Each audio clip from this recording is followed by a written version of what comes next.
The ജേർണലിസ്റ്റിലേക്ക് Ramadan മാസം ആരംഭിക്കുന്ന March 10 മുതൽ റഫയിലെ 14 ലക്ഷത്തോളം വരുന്ന അഭയാർത്ഥികൾക്ക് നേരെ സർവ്വസന്നാഹങ്ങളും എടുത്ത് ആക്രമണം നടത്തുമെന്നായിരുന്നു ഇസ്രായേലിന്റെ പ്രഖ്യാപനം. ആ പ്രഖ്യാപനം നടപ്പാക്കാൻ വേണ്ടി അവർ പല വഴിക്ക് ശ്രമിക്കുന്നുണ്ടെങ്കിലും നിരവധി സമ്മർദ്ദങ്ങൾ മൂലം അതിലേക്ക് നീങ്ങാൻ അവർക്കിപ്പോഴും കഴിഞ്ഞിട്ടില്ല.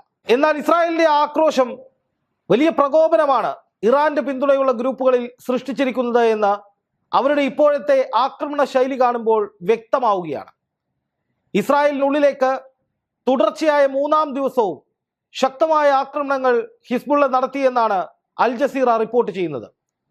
ഇസ്രായേലിന്റെ ഏറ്റവും പ്രധാനപ്പെട്ട സൈനിക കേന്ദ്രങ്ങൾ, ഔട്ട്പോസ്റ്റുകൾ, സൈനിക ആസ്ഥാനങ്ങൾ എന്നതിനപ്പുറത്തേക്ക് ഇസ്രായേലിനുള്ളിലെ പ്രധാനപ്പെട്ട ഒരു മുനിസിപ്പാലിറ്റിയിലെ വീടുകളും സ്ഥാപനങ്ങളും റോക്കറ്റ് ആക്രമണത്തിൽ തകർന്നു തരിപ്പണമായി എന്നാണ് അൽ ജസീറ റിപ്പോർട്ട് ചെയ്യുന്നത്. അൽ ജസീറയെ ഉദ്ധരിച്ചുകൊണ്ട് നിരവധി അന്താരാഷ്ട്ര മാധ്യമങ്ങൾ ഈ വിഷയം ഇപ്പോൾ വലിയ ചർച്ചയാക്കുകയാണ്. കാരണം ഓരോ ദിവസം കഴിയും തോറും ഇസ്രായേലിന്റെ നഗരങ്ങൾക്കുള്ളിലേക്ക് ആക്രമണങ്ങൾ കടുപ്പിക്കുന്നുവെന്നതാണ് ഇപ്പോൾ ഹിസ്ബുള്ളയുടെ ഒരു രീതി. എന്ന് വെച്ചാൽ ഇസ്രായേലിന് വലിയ സുരക്ഷാ ഭീഷണിയുണ്ട്.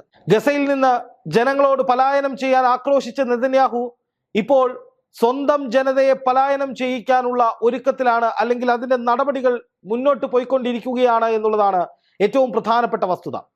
കഴിഞ്ഞ 24 മണിക്കൂറിനിടെ ഇസ്രായേലിലെ വിവിധ നഗരങ്ങൾക്കുള്ളിലേക്ക് 6 റോക്കറ്റ് ആക്രമണങ്ങൾ തുടർച്ചയായി ഉണ്ടായി എന്നും അത് ലക്ഷ്യം കണ്ടുവെന്നുമാണ് ഏറ്റവും ഒടുവിൽ പുറത്തു വരുന്ന വിവരം. ഇസ്രായേലിനുള്ളിലെ പ്രധാനപ്പെട്ട മുനിസിപ്പാലിറ്റിയായ കിരിയാത് ഷിമോണ എന്ന മുനിസിപ്പാലിറ്റിക്കുള്ളിലേക്ക്, അതാണ് ലെബനനുമായി ഏറ്റവും അടുത്ത് നിൽക്കുന്ന അതിർത്തി പ്രദേശം, നോർത്തേൺ ഇസ്രായേലിലെ ഏറ്റവും അതിരിലുള്ള മുനിസിപ്പാലിറ്റി, ഇവിടേക്ക് നിരന്തരമായ ആക്രമണങ്ങൾ നടന്നുകൊണ്ടിരിക്കാറുണ്ട്. കഴിഞ്ഞ കുറേ നാളുകളായി ഇത്തരം ആക്രമണങ്ങൾ നടക്കുന്നുണ്ട്. ഈ മുനിസിപ്പാലിറ്റിയുടെ മേയറായിരുന്നു മുമ്പ് ഇസ്രായേൽ സൈന്യം ഹിസ്ബുള്ളയ്ക്ക് മുന്നിൽ താറാവുകളെ പോലെയാണ്, ഒന്നും ചെയ്യാൻ കഴിയാതെ ഇങ്ങനെ ഇരിക്കുകയാണ് എന്നൊക്കെ വിമർശനം ഉന്നയിച്ചത്. അവിടേക്ക് തന്നെയാണ് ഇപ്പോഴും ഇസ്രായേലിന്റെ ഏറ്റവും പ്രധാനപ്പെട്ട ആക്രമണം ഉണ്ടായിരിക്കുന്നത്. തുടർച്ചയായി മിസൈൽ ആക്രമണത്തിൽ പൊറുതിമുട്ടി അവിടെ നിന്ന് ജനങ്ങളെ വലിയ തോതിൽ പലായനം ചെയ്യിക്കുകയാണ് ഇസ്രായേൽ ഭരണകൂടം എന്നാണ് ഒടുവിൽ വരുന്ന റിപ്പോർട്ട്. കഴിഞ്ഞ ദിവസം ഇസ്രായേലിനുള്ളിലേക്ക് നടത്തിയ ആക്രമണത്തിൽ സൈനികർ മാത്രമല്ല സിവിലിയൻസും കൊല്ലപ്പെട്ടു എന്ന ഞെട്ടിക്കുന്ന വിവരവും പുറത്തു വന്നു. അതിൽ മലയാളിയുമുണ്ട് എന്ന ഏറ്റവും ഖേദകരമായ ഒരു വിവരവും പുറത്തു വന്നിരുന്നു. ഏത് യുദ്ധമായാലും അതിൽ സാധാരണക്കാരായ മനുഷ്യർ കൊല്ലപ്പെടുന്നത് തീർത്തും അപലപനീയമാണ്. അതിനെ അപലപിക്കുക തന്നെ ചെയ്യുന്നു. അതുകൊണ്ട് തന്നെയാണ് പറയുന്നത്, ഈ യുദ്ധം ഇങ്ങനെ തുടർന്നാൽ അത് എല്ലാവർക്കും വലിയ ദോഷം ചെയ്യുമെന്ന്. ഇസ്രായേൽ തുടങ്ങി വെച്ച യുദ്ധം ഇപ്പോൾ ഇസ്രായേലിന്റെ കയ്യിൽ നിന്ന് പോകുന്ന കാഴ്ചയാണ് നമ്മൾ കാണുന്നത്. ഇസ്രായേലിനുള്ളിലേക്ക് ഒരിക്കലും ഒരാക്രമണവും ഉണ്ടാകില്ല എന്നും ഇസ്രായേലിലെ ജനങ്ങൾ മുഴുവൻ സുരക്ഷിതരായിരിക്കുമെന്നും ഇസ്രായേലിലെ നഗരങ്ങളെ ഒന്നും തൊടാൻ ആർക്കും കഴിയില്ല എന്നും ഒക്കെയുള്ള ഇസ്രായേലിന്റെ അവകാശവാദങ്ങൾ അല്ലെങ്കിൽ അവരുടെ ധാരണ തിരുത്തിക്കുറിച്ചുകൊണ്ടാണ് ലെബനൻ ഓരോ ദിവസവും ആക്രമണങ്ങൾ കടുപ്പിക്കുന്നത്. ഹിസ്ബുള്ള കഴിഞ്ഞ 1 മാസം മുമ്പ് നടത്തിയ ഒരു പ്രസ്താവന ഉണ്ടായിരുന്നു, അവരുടെ നേതാക്കൾ നടത്തിയത്. അത് ഇപ്രകാരമായിരുന്നു: ഇസ്രായേലിനെ സംരക്ഷിക്കുന്ന അയൺ ഡോമുകൾ അടക്കം തകർക്കാനുള്ള സംവിധാനങ്ങളെക്കുറിച്ച് ഞങ്ങൾ നിരന്തരമായി നിരീക്ഷണങ്ങൾ നടത്തിക്കൊണ്ടിരിക്കുകയാണ്. ഇസ്രായേലിനുള്ളിലേക്ക് ആക്രമിക്കാനുള്ള സാഹചര്യം ഞങ്ങൾ ഒരുക്കും, അല്ലെങ്കിൽ ഇസ്രായേലിനുള്ളിലെ നഗരങ്ങളിലേക്ക് ഞങ്ങളുടെ ആക്രമണം എത്തും എന്നൊക്കെ അവർ അവകാശവാദം ഉന്നയിച്ചിരുന്നു. അതിനുശേഷം ഈ അടുത്ത കാലത്ത് ഇസ്രായേലി മാധ്യമങ്ങൾ തന്നെ പുറത്തുവിട്ട റിപ്പോർട്ട് പ്രകാരം ഇസ്രായേലിനുള്ളിലേക്ക് അയൺ ഡോമിന്റെ കണ്ണ് വെട്ടിച്ചുകൊണ്ട് ചെറിയ ഡ്രോണുകൾ, ബോംബുകളൊക്കെ കൊണ്ടുപോകുന്ന ഡ്രോണുകൾ അയക്കാൻ, അത് ഇസ്രായേലിനുള്ളിൽ എത്തിക്കാൻ ഹിസ്ബുള്ളയ്ക്ക് കഴിഞ്ഞു എന്ന് ഈ അടുത്ത റിപ്പോർട്ടുകൾ ഉണ്ടായിരുന്നു.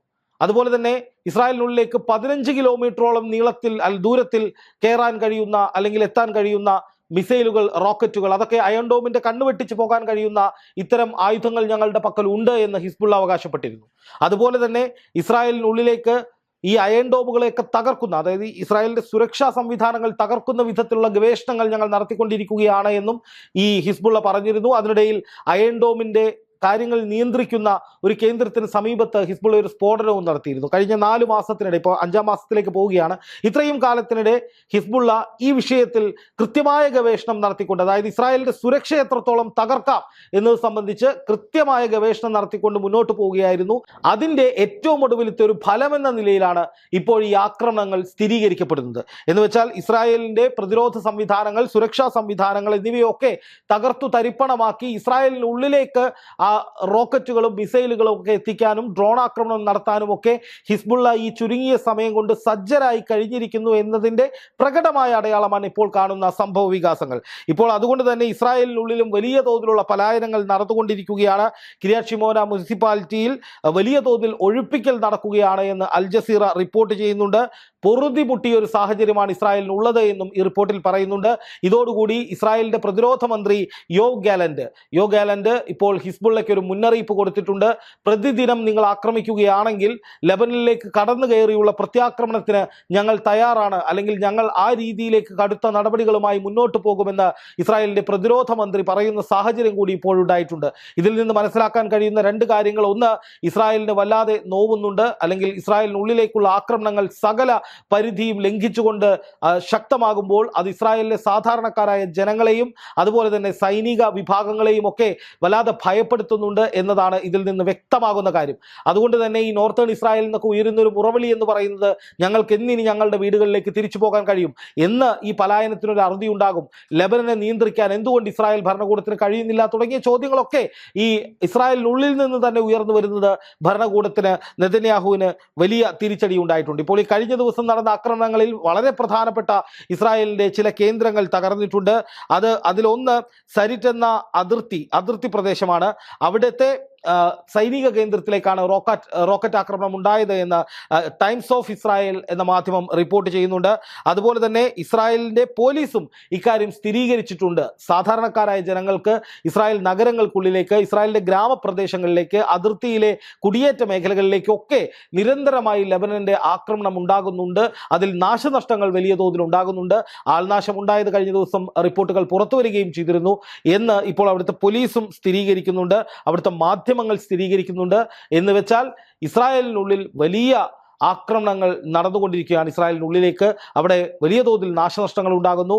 ഭയപ്പെടുത്തുന്ന വിധത്തിലുള്ള ആൾനാശം, ഇസ്രായേലിനെ ഭയപ്പെടുത്തുന്ന വിധത്തിലുള്ള ആൾനാശം ഉണ്ടാകുന്നു. അതിൽ ഏറ്റവും അപലപനീയമായ ഒരു കാര്യം എന്ന് പറയുന്നത് സിവിലിയൻസ് കൊല്ലപ്പെടുന്നുണ്ട് എന്നുള്ളതാണ്. അതായത് ഗസയിലേക്ക് എന്തൊക്കെയാണോ ഇസ്രായേൽ ചെയ്തു കൂട്ടിയത് അതിൻ്റെയൊക്കെ ഒരു ചെറിയ ശതമാനമെങ്കിലും ഇസ്രായേലിനുള്ളിലേക്കും ചെയ്യാൻ ഞങ്ങൾ ഇറങ്ങി തിരിച്ചിരിക്കുകയാണ് എന്ന് ഹിസ്ബുള്ള ഇപ്പോൾ പ്രഖ്യാപിക്കുന്നു എന്നതിൻ്റെ അടയാളമായി തന്നെയാണ് ഇപ്പോൾ കാണുന്ന ഈ ആക്രമണത്തെ വിലയിരുത്തേണ്ടത്. ഇതോടൊപ്പം ഇസ്രായേലിൻ്റെ മിലിറ്ററി ബേസ് തകർക്കുന്ന ഒരു ആക്രമണം കൂടി ലെബനൻ നടത്തിയതായി ഇപ്പോൾ റിപ്പോർട്ടുകൾ പുറത്തു വന്നിട്ടുണ്ട്. ഇസ്രായേലിൻ്റെ ഒരു സൈനിക താവളത്തിലേക്ക് ഒരു ആക്രമണം നടത്തി.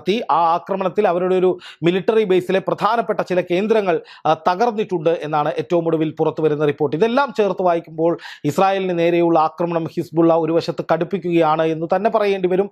അതിനെ തടയാൻ ഇസ്രായേലിന് സാധിക്കുന്നില്ല എന്നും കണക്കാക്കേണ്ടി വരും. കഴിഞ്ഞ ദിവസം ഇസ്രായേലിന്റെ ചാര ഏജൻസിയായ മൊസാദിന്റെ 14 ചാരന്മാരെ ലെബനനിൽ വെച്ചുകൊണ്ട് ഹിസ്ബുള്ള പിടികൂടിയ വാർത്ത പുറത്തു വന്നിരുന്നു. അതുപോലെ തന്നെ ഹിസ്ബുള്ളയുടെ നേതൃത്വത്തിൽ കൂടുതൽ ആക്രമണങ്ങൾ ഇസ്രായേലിനുള്ളിലേക്ക് നടത്താനുള്ള നിരവധി പദ്ധതികൾ അവർ നടപ്പാക്കുന്നതായും വാർത്തകൾ വന്നിരുന്നു. ഇതൊക്കെ ഇപ്പോൾ ഈ യുദ്ധത്തിന്റെ ചിത്രം മാറുന്നു എന്നതിന്റെ പ്രകടമായ തെളിവാണ്. 10-ാം തീയതി റമദാൻ മാസ ആരംഭത്തിൽ ഞങ്ങൾ റഫയെ തകർത്തു തരിപ്പണമാക്കും എന്ന് ഇസ്രായേലിനുള്ളിൽ നിന്ന് ആക്രോശങ്ങൾ വരുന്നു. നെതന്യാഹു മാത്രമല്ല, വാർ ക്യാബിനറ്റിലെ മന്ത്രിയായ ബെന്നി ഗാൻസ് ഉൾപ്പെടെ ഇക്കാര്യം ആവർത്തിച്ചു പറയുന്ന ഒരു സാഹചര്യം ഉണ്ടായി. ഒരുപക്ഷെ ഇത്തരമൊരു കടുത്ത തീരുമാനത്തിലേക്ക് ഇസ്രായേൽ പോയപ്പോഴാണ് അമേരിക്ക ഇസ്രായേലിനെ പരസ്യമായി കൈയൊഴിയുന്നത്. മാനുഷികമായ സഹായം ഗസയിൽ നൽകണമെന്ന് പറഞ്ഞുകൊണ്ട് ഗസയിലേക്ക് നിരന്തരമായി സഹായം എത്തിക്കാൻ അമേരിക്ക ഒരു ഇനിഷ്യേറ്റീവ് എടുക്കുന്നത്.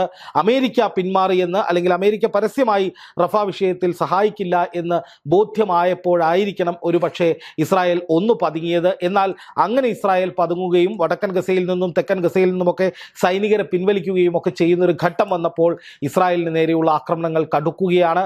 ഒറ്റപ്പെട്ടു പോകുന്ന ഇസ്രായേലിനെ വളഞ്ഞിട്ടടിക്കുകയാണ് ഇറാന്റെ പിന്തുണയുള്ള ഗ്രൂപ്പുകൾ എന്ന് തന്നെ പറയേണ്ടി വരും.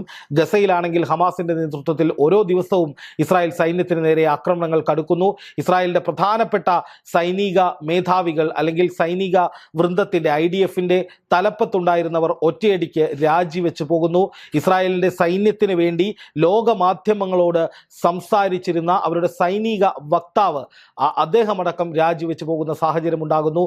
നെതന്യാഹുവിനെതിരെ വാർ ക്യാബിനറ്റിൽ തീവ്ര വലതുപക്ഷ സയനിസ്റ്റുകൾ ഒഴികെയുള്ളവരെല്ലാവരും ശക്തമായ നിലപാട് സ്വീകരിക്കുന്നു. ഈ യുദ്ധം ഇസ്രായേലിന്റെ സാമ്പത്തിക അടിത്തറ തകർക്കുമെന്ന് അവിടുത്തെ സെൻട്രൽ ബാങ്കിന്റെ മുന്നറിയിപ്പ് വരുന്നു. അതുപോലെ തന്നെ വിദ്യാഭ്യാസത്തിനും ആരോഗ്യത്തിനും വേണ്ടി വകമാറ്റിയിരുന്ന ബജറ്റിലെ വിഹിതമെടുത്ത് യുദ്ധത്തിന് വേണ്ടി ചെലവഴിക്കുന്നു. അതിനിടയിൽ ഹിസ്ബുള്ള ഇസ്രായേൽ നഗരങ്ങൾക്കുള്ളിലേക്ക് നിരവധി കെട്ടിടങ്ങളും സൈനിക ആസ്ഥാനങ്ങളും ഒക്കെ തകർക്കുന്ന വിധത്തിലേക്ക്, വീടുകൾ തകർക്കുന്ന വിധത്തിലേക്ക് വലിയ ആക്രമണങ്ങൾ നടത്തുന്നു. കൂട്ടപ്പലായനം ഇസ്രായേലിനുള്ളിൽ ഉണ്ടാകുന്നു.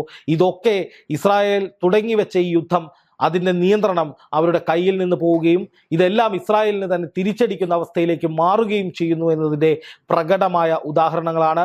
ഐക്യരാഷ്ട്ര സംഘടനയും ലോകരാജ്യങ്ങളും ഒക്കെ ഇത്രയും നാൾ യുദ്ധം നിർത്തൂ എന്ന് പറഞ്ഞിട്ടും ഇസ്രായേൽ ചെവിക്കൊള്ളാതെ ഏകപക്ഷീയമായി ആക്രമണം തുടർന്ന് 30,000-ഓളം സാധാരണക്കാരെ ഗസയിൽ കൊന്നുകളയുകയും അവിടുത്തെ ആശുപത്രി ശൃംഖല മുഴുവൻ തകർക്കുകയും 20,000-ഓളം സ്ത്രീകളെയും കുട്ടികളെയും അതിക്രൂരമായി നിഷ്ഠൂരമായി ഒരു വംശഹത്യാ സ്വഭാവത്തിൽ തന്നെ ഇല്ലാതാക്കുകയും ചെയ്തു. അപ്പോഴൊക്കെ ഒരു വിജയീ ഭാവമായിരുന്നു ഇസ്രായേലിന് ഉണ്ടായിരുന്നതെങ്കിൽ ഇപ്പോൾ കടുത്ത സമ്മർദ്ദത്തിലേക്ക്, പ്രതിസന്ധിയിലേക്ക് ഇസ്രായേൽ പോവുകയാണ്.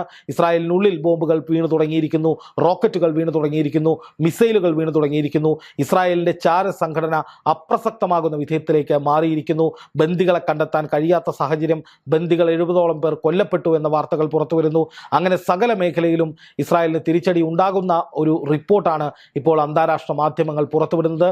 അതുകൊണ്ട് തന്നെ ഒരു പക്ഷേ യുദ്ധം നിർത്താനുള്ള, താൽക്കാലികമായെങ്കിലും എല്ലാം അവസാനിപ്പിച്ച് പിന്മാറാനുള്ള സമ്മർദ്ദങ്ങളിലേക്ക് ഇസ്രായേൽ വീഴാനുള്ള സാധ്യതയുണ്ട്.